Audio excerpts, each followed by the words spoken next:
Alright, so today I wanted to talk about a few things, because while I was reading One Piece again for a bit, reading a bit of Egghead again, it really made me think about Vegapunk, and even Dragon's relation to Vegapunk, but mainly the fact that, like, if you were reading the story right now, you could argue that Vegapunk is really being set up as, like, the villain. Not the fact that, York is a part of Vegapunk and is a villain, but just Vegapunk as a whole, as a character. All his inventions have been used in a way that has really negatively affected the cast and the crew, and even the world itself. Even with the way they got rid of Lelouchia, they used something called the Mother Flame, which it doesn't seem to be an ancient weapon, or at least might be an artificial version of an ancient weapon. Actually, I was thinking about this, and I'm sure loads of people have talked about it already. But what if Uranus is destroyed, right? What if Uranus is gone? It's like literally gone, right? It's disappeared. It got destroyed in the Void Century, but they rebuilt it, and that's what the Mother Frame is, or the Mother Flame, whatever you like to go. The Mother Flame sounds really much cooler, so I'm gonna go with that. The Mother Flame, if that's like a Vegapunk invention, he has literally single-handedly made it way much harder for the crew to fight against the world government. Now, obviously, I still have the belief that what's gonna happen is when Dragon finally makes his move, Vegapunk's gonna like flick a switch and bam, they all only work for Dragon, right? Or obviously maybe he does this to help Kuma achieve his mission, whatever that mission is, right? So Kuma's mission is more important than whatever he's aiming to do. We need to work towards this, because I think it'd be actually really good if maybe everything Vegapunk is working towards is something that Kuma wanted to do, and he's doing this for a friend. Obviously, he's dedicated to research, and he only cares about his research. But we know he's supposed to be a generally good guy, at least theoretically. Now, obviously, all his bad parts have been removed from him, so we don't know 100%. But I do think it'd be interesting if, at this point in Egghead, we're going to see the Marines try and kill Vegapunk, and we're going to see let's say Dragon confront Vegapunk. That's why I think he's going to show up, because he's like, what happened here is Vegapunk's fault. We need to sort this out. We need to get Vegapunk straight. We need him to know, all right, you either work with us or we have to get rid of you, because you're harming innocent people, and our job as the revolutionaries is to, start a revolution, liberate the people, and you're getting in the way of that. I understand you have a goal in mind, but you're getting in the way of that, and we need you to either work with us or we're getting rid of you. And he's gonna have to go to him in person to say that, because he respects Vegapunk. So he's like, I'm going to tell you this in person because you are a friend of mine. I respect you. And he also knows Vegapunk thinks he's going to die. So he might try to stop that so they can have this conversation, so Vegapunk is somewhat indebted to him, so he can make that argument to him later on.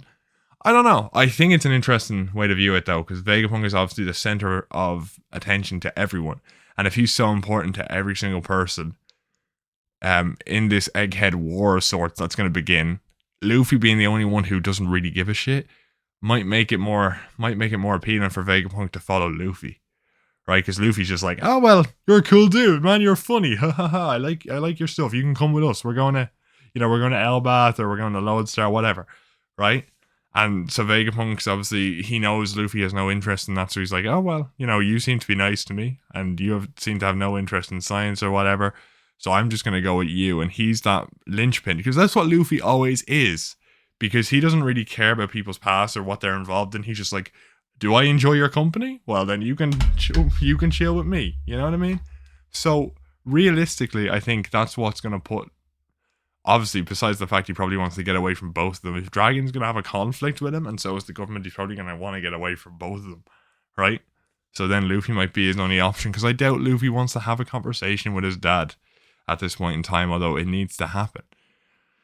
As I've said this a few times in videos, I think Dragon isn't going to do anything until the end of the year. I think what we're going to see is Dragon's going to show up at the final chapter, like December 31st, or whenever that final chapter is going to be for 2023. You're going to see Dragon just show up in the wind, and he's going to be behind Luffy, or he's going to be behind a powerful character, like maybe Luffy's about to get like killed by Kizaru or something, and he shows up behind him, like he did with Smoker, but it's a different sort of thing. Or he's saving a Marine. If you way more interesting if Dragon is saving a Marine, because a lot of people have this idea that Dragon was a Marine, And maybe if he saves a Marine he cares about from being killed by one of the Straw Hats or being killed by a third party like Cross Guild, that would be even more interesting. Like, imagine if at the end of the year, right, Mihawk's about to kill one of the Marines, you know, and like he's about to stab him. He's like, "All right, you're done now." And Dragon just stops him like, "Sorry, sorry, Hawkeye, it's not the time for that." Right? Imagine the Fraud Hawk memes. Like, they're already ever since the King of God Valley was introduced. Man, the Fraud Hawk memes have been crazy. And imagine if Dragon stops him in his tracks from killing someone. The absolute carnage online. I'm gonna love it. Like, no lie, it's gonna be some of the best stuff I've ever witnessed. 100%. I cannot wait for that. I'm just hyped for that already. That idea in my head now is maybe really hyped for the end of the year. But no, I think that'd be crazy. But also, as I was saying, back to the topic of Vegapunk and him being that person who, you know, is also a linchpin like Luffy, where him flicking that switch and turning them all to Dragon side might be the be all and end all. And you could say Dragon knows this, but if he knew it, he wouldn't be as desperate with Kuma. So I think Vegapunk has left Dragon in the dark on purpose for some reason. Maybe if he told Dragon, they could manipulate his mind to some degree, and he wouldn't get that ability or something. I don't know. You know, we don't know anything about Emu's abilities or any of the abilities from the higher ups in the world government besides the whole shadow thing. But I do think that at the end of the day, Vegapunk is a good guy. But I do feel like there could be a twist where he isn't. You know what I mean? There could be a twist because it seems to be building to that. I don't believe in that, but also I do think at some point in this arc, every single person besides Luffy is going to think Vegapunk is a villain to whatever side they're on. Because we know the Marines already think so.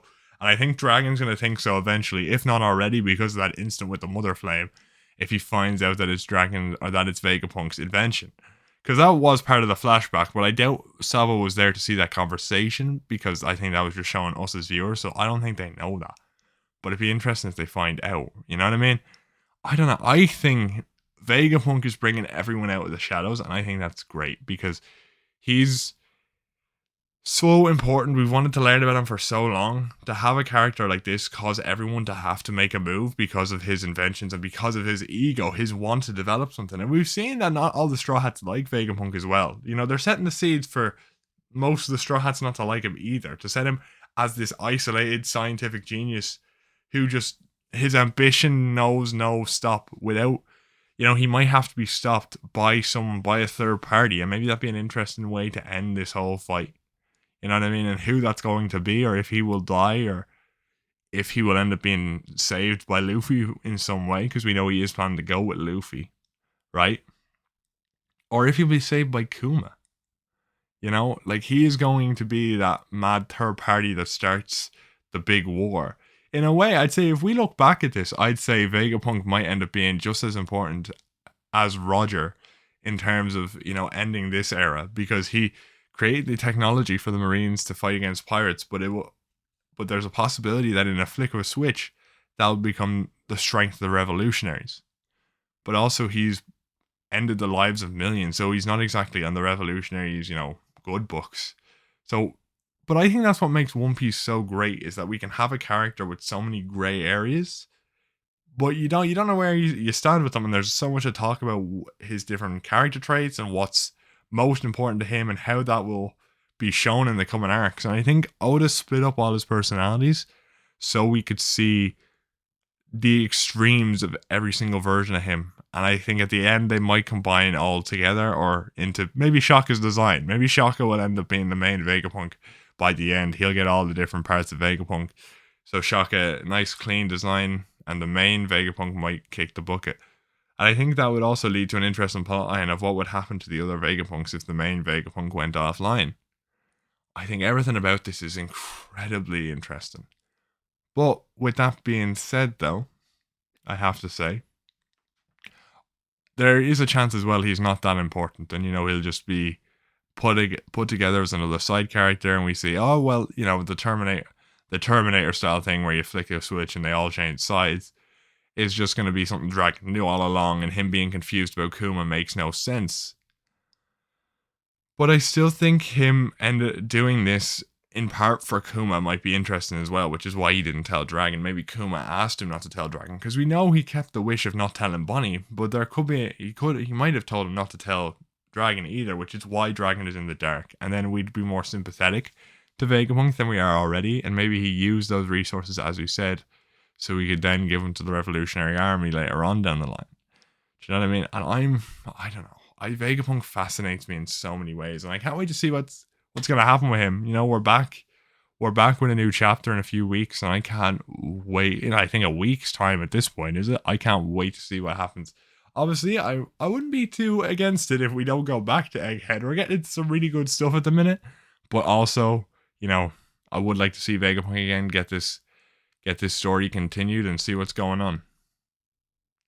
Let me know what you guys think of Vegapunk, and I'd like to have a discussion about this. Obviously, as chapters come out, we're going to talk more about what type of character he's forming to be. But let me know what you think of this idea, whether you think that he is going to end up being this big important character, more at the same level or as important as Roger, which is kind of where I'm leaning to at the moment, because everything he's been doing has lent it to one side, and if he changes that, it will all go to the revolutionary side.